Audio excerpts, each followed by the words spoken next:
الجاسیہ نام آیت 28 کے فقرے وَتَرَا كُلَّ أُمَّةٍ جَاسِيَةٍ سے ماخوذ ہے۔ مطلب یہ ہے کہ وہ سورہ جس میں لفظ جاسیہ آیا ہے۔ زمانہ نزول، اس سورت کا زمانہ نزول بھی کسی معتبر روایت میں بیان نہیں ہوا ہے، مگر اس کے مضامین سے صاف محسوس ہوتا ہے کہ یہ سورہ دخان کے بعد قریبی زمانے میں نازل ہوئی ہے۔ دونوں سورتوں کے مضامین میں ایسی مشابہت ہے جس سے یہ دونوں تمام نظر آتی ہیں۔ موضوع اور مباحث، اس کا موضوع توحید و آخرت کے متعلق کفار مکہ کے شبہات و اعتراضات کا جواب دینا اور اس رویے پر ان کو متنبہ کرنا ہے جو انہوں نے قرآن کی دعوت کے مقابلے میں اختیار کر رکھا تھا۔ کلام کا آغاز توحید کے دلائل سے کیا گیا ہے۔ اس سلسلے میں انسان کے اپنے وجود سے لے کر زمین و آسمان تک ہر طرف پھیلی ہوئی بے شمار نشانیوں کی طرف اشارہ کر کے بتایا گیا ہے کہ تم جدھر بھی نگاہ اٹھا کر دیکھو، ہر چیز اسی توحید کی شہادت دے رہی ہے جسے ماننے سے تم انکار کر رہے ہو۔ یہ طرح طرح کے حیوانات، یہ شب و روز، یہ بارشیں اور ان سے اگنے والی نباتات، یہ ہوائیں اور یہ انسان کی اپنی پیدائش، ان ساری چیزوں کو اگر کوئی شخص آنکھیں کھول کر دیکھے اور کسی تعصب کے بغیر اپنی عقل کو سیدھے طریقے سے استعمال کر کے ان پر غور کرے تو یہ نشانیاں اسے اس امر کا یقین دلانے کے لیے بالکل کافی ہیں کہ یہ کائنات بے خدا نہیں ہے، نہ بہت سے خداؤں کی خدائی میں چل رہی ہے، بلکہ ایک ہی خدا نے اسے بنایا ہے اور وہی اکیلا اس کا مدبر اور فرمانروا ہے۔ البتہ اس شخص کی بات دوسری ہے جو نہ ماننے کی قسم کھا کر بیٹھ گیا ہو یا شکوک و شبہات ہی میں پڑے رہنے کا فیصلہ کر چکا ہو، اسے دنیا میں کہیں سے بھی یقین و ایمان کی دولت حاصل نہیں ہو سکتی۔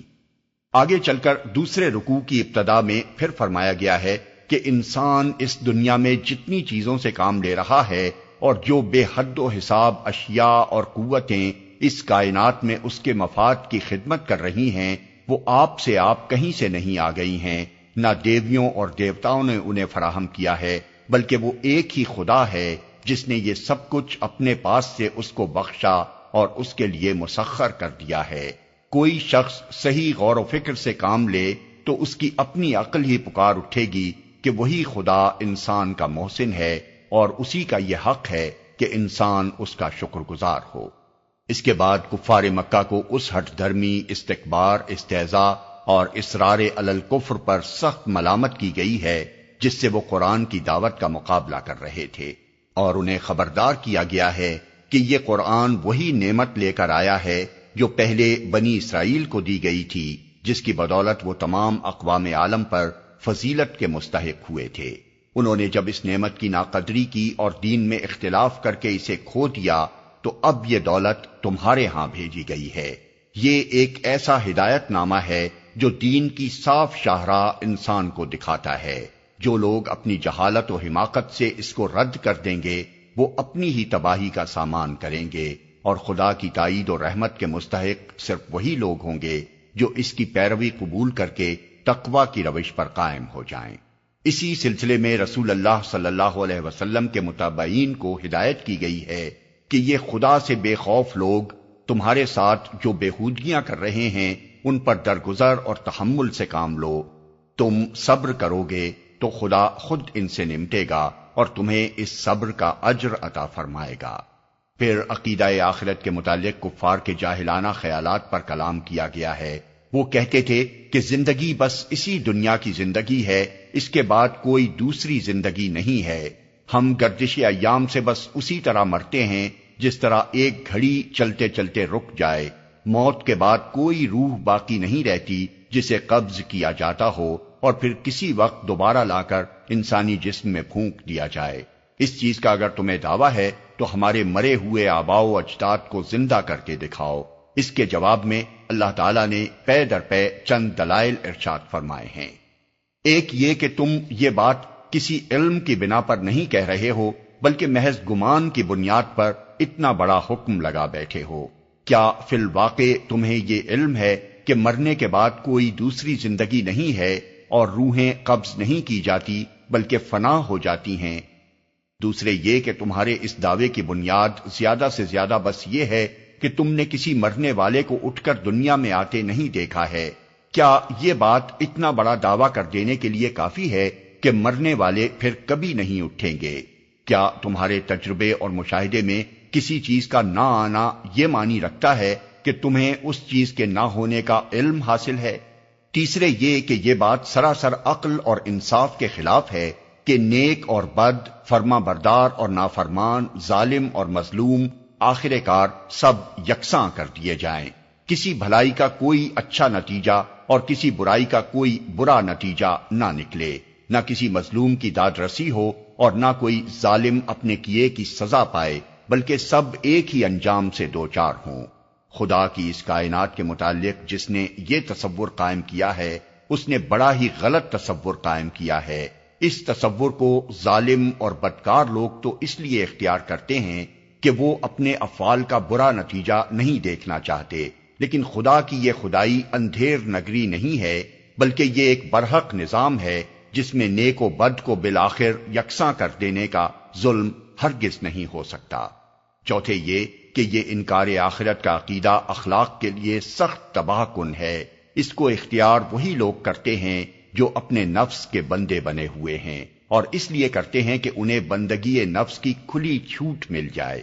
پھر جب وہ اس عقیدے کو اختیار کر لیتے ہیں تو یہ انہیں گمراہ سے گمراہ تک کرتا چلا جاتا ہے، یہاں تک کہ ان کی اخلاقی حس بالکل مردہ ہو جاتی ہے اور ہدایت کے تمام دروازے ان کے لیے بند ہو جاتے ہیں۔ یہ دلائل دینے کے بعد اللہ تعالیٰ پورے زور کے ساتھ فرماتا ہے کہ جس طرح تم آپ سے آپ زندہ نہیں ہو گئے بلکہ ہمارے زندہ کرنے سے زندہ ہوئے ہو، اسی طرح تم آپ سے آپ نہیں مر جاتے بلکہ ہمارے موت دینے سے مرتے ہو، اور ایک وقت یقیناً ایسا آنا ہے جب تم سب بیک وقت جمع کیے جاؤ گے۔ اس بات کو اگر آج تم اپنی جہالت و نادانی سے نہیں مانتے تو نہ مانو، جب وہ وقت آ جائے گا تو تم خود اپنی آنکھوں سے دیکھ لو گے کہ اپنے خدا کے حضور پیش ہو، اور تمہارا پورا نامہ اعمال بے کم و کاست تیار ہے جو تمہارے ایک ایک کرتوت کی شہادت دے رہا ہے۔ اس وقت تم کو معلوم ہو جائے گا کہ عقیدہ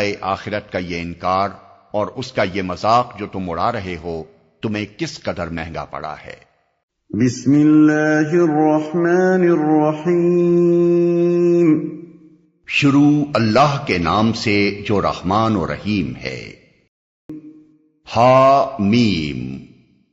اس کتاب کا نزول اللہ کی طرف سے ہے جو زبردست اور حکیم ہے۔ یہ سورہ کی مختصر تمہید ہے جس میں سامعین کو دو باتوں سے خبردار کیا گیا ہے۔ ایک یہ کتاب محمد صلی اللہ علیہ وسلم کی اپنی تصنیف نہیں ہے بلکہ اللہ تعالیٰ کی طرف سے ان پر نازل ہو رہی ہے۔ دوسرے یہ کہ اسے وہ خدا نازل کر رہا ہے جو زبردست بھی ہے اور حکیم بھی۔ اس کا زبردست ہونا اس بات کا متقاضی ہے کہ انسان اس کے فرمان سے سرتابی کی جرت نہ کرے،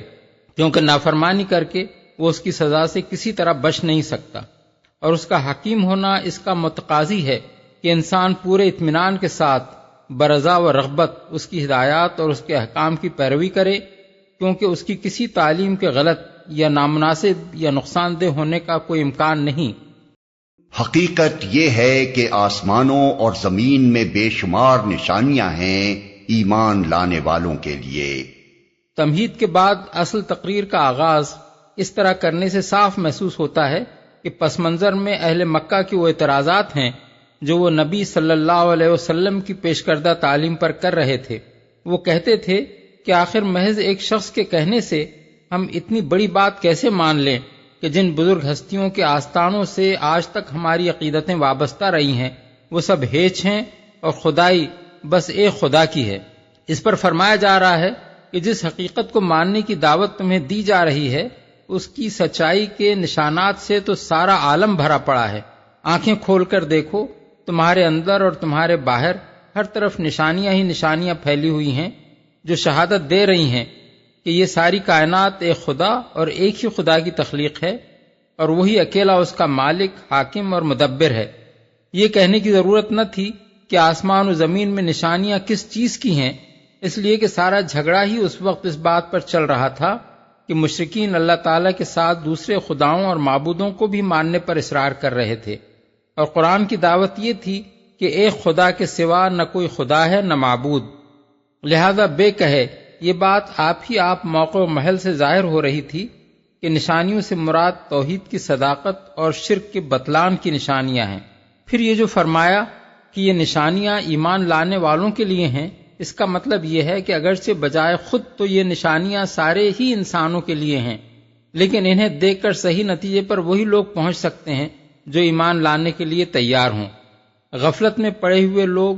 جو جانوروں کی طرح جیتے ہیں اور ہٹ دھرم لوگ جو نہ ماننے کا تہیہ کیے بیٹھے ہیں، ان کے لیے ان نشانیوں کا ہونا اور نہ ہونا یکساں ہے۔ چمن کی رونق اور اس کا حسن و جمال تو آنکھوں والے کے لیے ہے، اندھا کسی رونق اور کسی حسن و جمال کا ادراک نہیں کر سکتا، اس کے لیے چمن کا وجود ہی بے معنی ہے۔ اور تمہاری اپنی پیدائش میں اور ان حیوانات میں جن کو اللہ زمین میں پھیلا رہا ہے بڑی نشانیاں ہیں ان لوگوں کے لیے جو یقین لانے والے ہیں۔ یعنی جو لوگ انکار کا فیصلہ کر چکے ہیں یا جنہوں نے شک ہی کی بھول بھلائیوں میں بھٹکنا اپنے لیے پسند کر لیا ہے، ان کا معاملہ تو دوسرا ہے،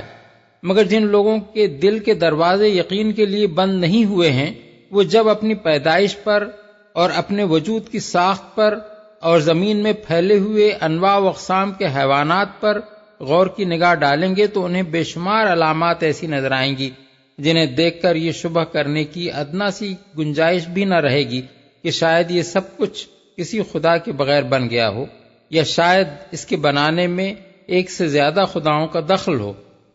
اور شب و روز کے فرق و اختلاف میں اور اس رزق میں جسے اللہ آسمان سے نازل فرماتا ہے پھر اس کے ذریعے سے مردہ زمین کو جلا اٹھاتا ہے، اور ہواؤں کی گردش میں بہت نشانیاں ہیں ان لوگوں کے لیے جو عقل سے کام لیتے ہیں۔ شب و روز کے فرق و اختلاف میں رات اور دن کا یہ فرق و اختلاف اس اعتبار سے بھی نشانی ہے کہ دونوں پوری باقاعدگی کے ساتھ ایک دوسرے کے بعد آتے ہیں، اور اس اعتبار سے بھی کہ ایک روشن ہے اور دوسرا تاریک، اور اس اعتبار سے بھی کہ ایک مدت تک بڑی تدریج کے ساتھ دن چھوٹا اور رات بڑی ہوتی چلی جاتی ہے، یہاں تک کہ پھر ایک وقت جا کر دونوں برابر ہو جاتے ہیں، پھر بتدریج دن بڑا اور رات چھوٹی ہوتی چلی جاتی ہے،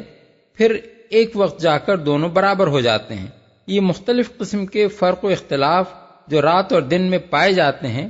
اور ان سے جو عظیم حکمتیں وابستہ ہیں،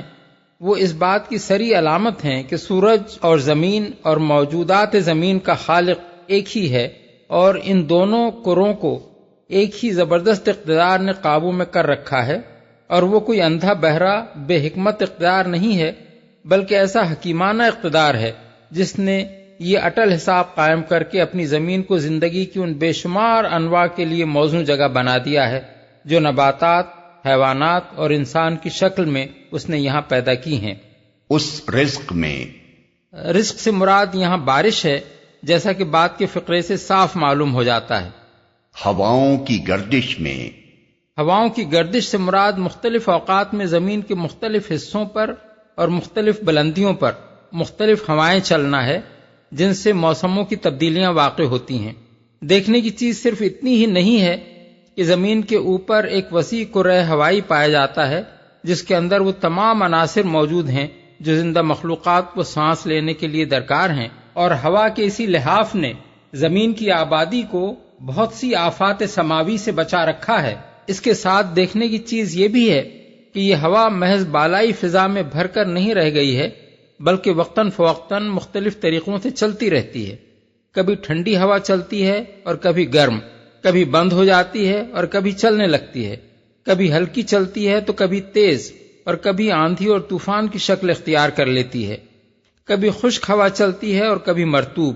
کبھی بارش لانے والی ہوا چلتی ہے اور کبھی اس کو اڑا لے جانے والی ہوا چل پڑتی ہے۔ یہ طرح طرح کی ہوائیں کچھ یوں ہی اندھا دھند نہیں چلتی، بلکہ ان کا ایک قانون اور ایک نظام ہے جو شہادت دیتا ہے کہ یہ انتظام کمال درجہ حکمت پر مبنی ہے اور اس سے بڑے اہم مقاصد پورے ہو رہے ہیں۔ پھر اس کا بڑا گہرا تعلق اس سردی اور گرمی سے ہے جو زمین اور سورج کے درمیان بدلتی ہوئی مناسبتوں کے مطابق گھٹتی اور بڑھتی رہتی ہے، اور مزید برآں اس کا نہایت گہرا تعلق موسمی تغیرات اور بارشوں کی تقسیم سے بھی ہے۔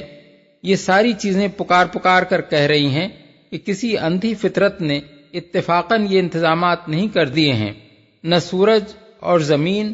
اور ہوا اور پانی اور نباتات اور حیوانات کے الگ الگ مدبر ہیں، بلکہ لازماً ایک ہی خدا ان سب کا خالق ہے، اور اسی کی حکمت نے ایک مقصد عظیم